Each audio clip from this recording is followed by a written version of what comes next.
వేసుకోవాలి. కొత్తిమీర కొంచెం ఎక్కువ వేసుకుంటే బాగుంటుందండి.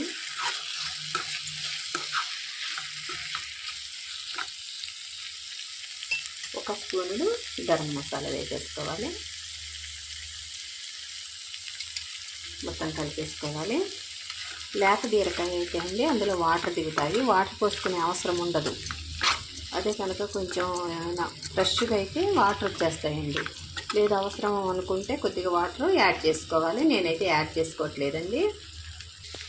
ఇలా ఉంటేనే బాగుంటుందని నేనైతే వాటర్ యాడ్ చేసుకోవట్లేదు. అవసరం అనుకుంటే యాడ్ చేసుకోవచ్చు.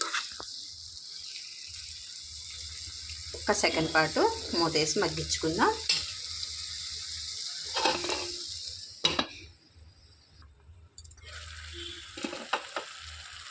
స్టవ్ ఆఫ్ చేసేసుకొని సర్వింగ్ బౌల్లోకి తీసుకోవాలండి.